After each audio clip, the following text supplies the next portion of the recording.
Corona की vaccine आखिरी दौर पे है। प्रधानमंत्री नरेंद्र मोदी का प्लान तैयार है, फिर चाहे 135 करोड़ लोगों तक वैक्सीन पहुंचाने की बात हो या फिर वैक्सीन के रखरखाव की बात हो, प्राथमिकता भी तय है। सबसे पहले स्वास्थ्य कर्मियों को वैक्सीन का डोज लगाया जाएगा।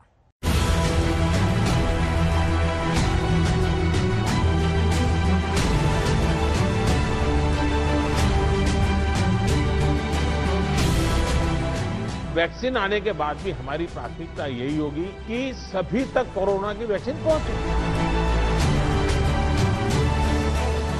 कितनी कीमत में आएगी ये भी तय नहीं है। मूल भारतीय वैक्सीन अभी 2 मैदान में आगे हैं। कोरोना की वैक्सीन को लेकर अच्छी खबर आई तो प्रधानमंत्री मिशन वैक्सीन में जुट गए। आज तीनों वैक्सीन सेंटर का जायजा ले रहे हैं। कोरोना वैक्सीन का बन जाना ही काफी नहीं है, इसे 135 करोड़ जनता तक पहुंचाना भी एक चुनौती है। कई सवाल हैं, मसलन पहला टीका किसे लगे, प्राथमिकता क्या हो, वैक्सीन का रखरखाव कैसे हो, कैसे देश के कोने कोने तक पहुंचाएं। हमें कितनी अतिरिक्त कोल्ड स्टोरेज की जरूरत रहेगी। मुझे लगता है कि राज्यों ने इस पर अभी बल दे करके व्यवस्थाएं खड़ी कर देना शुरू कर देना चाहिए।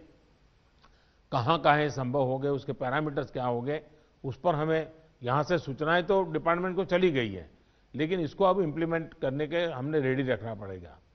और जरूरत पड़ी तो अतिरिक्त सप्लाई भी सुनिश्चित की जाएगी। केंद्र सरकार ने राज्यों से कुछ समय पहले आग्रह किया था कि स्टेट लेवल पर एक स्टीयरिंग कमेटी और एवं स्टेट और डिस्ट्रिक्ट लेवल पर टास्क फोर्स का, और मैं तो चाहूंगा कि ब्लॉक लेवल तक हम जितना जल्दी ये व्यवस्थाएं खड़ी करेंगे और किसी न किसी एक व्यक्ति को काम देना पड़ेगा। प्रधानमंत्री ने राज्यों के मुख्यमंत्रियों के साथ बैठक कर वैक्सीन को लेकर एक्शन प्लान भी मांगा है। पीएम ने साफ कर दिया कि कोरोना से लड़ाई के साथ साथ वैक्सीन को लेकर भी तैयारी जरूरी है। मकसद है जल्दी और सुरक्षित वैक्सीन लोगों तक पहुंचे। वैक्सीन आने के बाद भी हमारी प्राथमिकता यही होगी कि सभी तक कोरोना की वैक्सीन पहुंचे। उसमें तो कोई विवाद हो ही नहीं सकता है। लेकिन कोरोना की वैक्सीन से जुड़े भारत का अभियान अपने हर नागरिक के लिए एक प्रकार से नेशनल कमिटमेंट की तरह है। इतना बड़ा टीकाकरण अभियान स्मूथ हो, सिस्टमेटिक हो और सस्टेन हो, ये लंबा चलने वाला है। अभी वैक्सीन के दाम और डोज भी पूरी तरह से तय नहीं है। कौन सी वैक्सीन कितने फिक्स रेट पर मिलेगी और कितनी डोज में वैक्सीन से लोग ठीक होंगे, इसकी पक्की गारंटी नहीं है। कौन सी वैक्सीन भारत लेगा ये भी तय नहीं है। पीएम मोदी की टीम की हर वैक्सीन पर नजर है। अभी ये तय नहीं है कि वैक्सीन की 1 डोज होगी, 2 डोज होगी या 3 डोज होगी। ये भी तय नहीं है कि इसकी कीमत कितनी होगी, उसकी कीमत कितनी होगी, ये कैसे होगी। दुनिया में जिस प्रकार के कॉर्पोरेट वर्ल्ड भी है, उनका भी एक कंपटीशन है। दुनिया के देशों के भी अपने अपने डिप्लोमेटिक इंटरेस्ट होते हैं। WHO से भी हमें इंतजार करना पड़ता है। तो हमें ये इन चीजों को वैश्विक संदर्भ में ही आगे बढ़ना पड़ेगा। हम इंडियन डेवलपर्स और मैन्युफैक्चरर के साथ भी हमारी जो भी टीम काम कर रही है पूरी तरह संपर्क में है। ग्लोबल रेगुलेटर्स, अन्य देशों की गवर्नमेंट्स, मल्टीलेटरल इंस्टीट्यूशंस और साथ ही इंटरनेशनल कंपनीज, सभी के साथ जितना संपर्क बढ़ सके। कोरोना की वैक्सीन अगले 3 से 4 महीने में भारत को मिल जाने की उम्मीद है। फरवरी में कम से कम 2 वैक्सीन भारत के पास होंगी और फरवरी-मार्च में वैक्सीनेशन भी शुरू हो सकता है। अगले साल सितंबर तक 25 से 30 करोड़ भारतीयों तक वैक्सीन पहुंचाने की पूरी तैयारी है। अहमदाबाद से गोपी गांगर, हैदराबाद से आशीष पांडे और पुणे से पंकज खेलकर के साथ आज तक ब्यूरो। वैक्सीन आएगी, कोरोना को भगाएगी, लेकिन कोरोना फिलहाल कोई रियायत देने के मूड में नहीं है। 24 घंटे में ही कोरोना से 485 लोगों की मौत हो गई है। दिल्ली में तो 15 दिनों से हर रोज करीब 100 लोगों की जान जा रही है।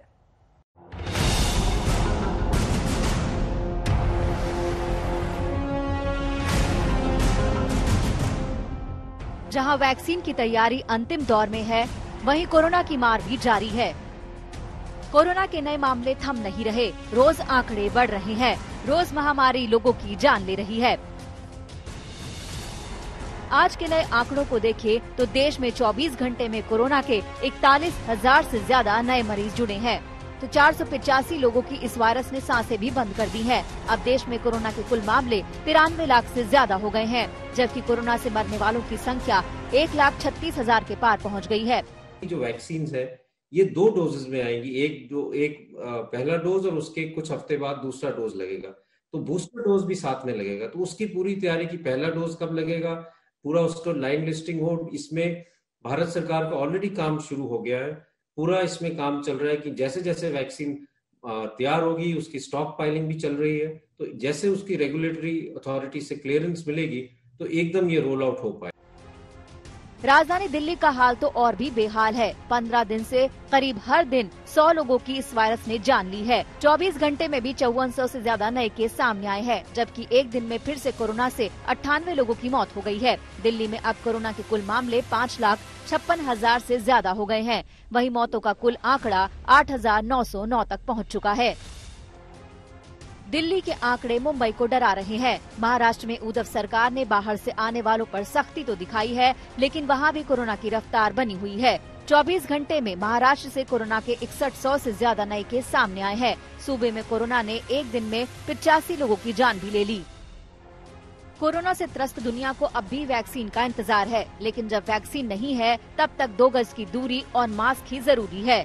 ध्यान रहे कि कोरोना अभी खत्म नहीं हुआ है, वो बार बार पलटवार कर रहा है। आज तक ब्यूरो। देश में कोरोना के बढ़ते केस पर क्या कुछ कहना है मेदांता अस्पताल के चेयरमैन डॉक्टर नरेश त्रेहन का, आइए सुनते हैं। सर, एक आखिरी सवाल जिसका जवाब मैं चाहूंगी। एक बड़ी तादाद है हिंदुस्तान में भी जिनको एक बार कोरोना हो चुका है, चाहे उनके सिम्टम्स दिखे हों या फिर नहीं दिखे हों। उन लोगों को आप क्या सलाह देंगे, क्योंकि ज्यादातर लोगों के मन में यह है कि एक बार मुझे हो चुका है तो वो दोबारा नहीं होगा, और फिर वो तमाम एहतियात जो अपनाए जाने चाहिए उसको लेकर उनका अप्रोच बहुत ही ढीला ढाला सा है, तो उनके लिए क्या सलाह देंगे आप? जिसको हो गया है वो 3-4 हफ्ते बाद अपने जो एंटीबॉडीज हैं वो चेक करवा लें। अगर जो एंटीबॉडीज हैं और स्ट्रांग है तब तो आपके चांसेस री इन्फेक्शन के बहुत बहुत कम है। पर कई लोग हैं जिनको बहुत माइल्ड सिम्टम्स हुए थे, जिनकी बॉडी ने रिएक्ट किया ही नहीं क्योंकि उनको सिम्टम्स ही नहीं हुए थे, बहुत माइल्ड अटैक था, तो उनकी प्रोटेक्शन कंप्लीट नहीं है क्योंकि उनके एंटीबॉडीज ही नहीं बने। तो उनको तो पूरा एहतियात रखना है जिसको जैसे नहीं हुआ था। पर जिनको हुआ भी था जी, ये कोई जरूरी नहीं कि आप जबरदस्ती लोगों के पास जाएं, फिर भी एहतियात थोड़ा यूज करें। हाँ, आपको रिपीट इन्फेक्शन होने के चांसेस कम है। ये असलियत है कि आज के दिन में वर्ल्ड वाइड बहुत इनफ्रीक्वेंट केसेस पाए गए हैं कि सेकंड टाइम इन्फेक्शन हुआ हो। तो इसीलिए 100% प्रूफ तो नहीं है, पर काफी सारी आपको सिक्योरिटी है। पर जिनके माइल्ड केसेस थे उनको नहीं बिहेव करना चाहिए ऐसे, और सबकी अगर जो एंटीबॉडीज चेक हो जाएंगी तो उससे ये भी पता लग जाएगा कि कितनी हर्ड इम्यूनिटी की तरफ हम चल रहे हैं। जैसे सर्वे हुए थे उसमें पता लगा 25% को हुआ है। अगर जो ऐसा बढ़ता गया और 3 महीने में जो 40-50% की तरफ चला तो इससे भी ज्यादा होगा हमें। ठीक है, बहुत शुक्रिया। बिल्कुल सर।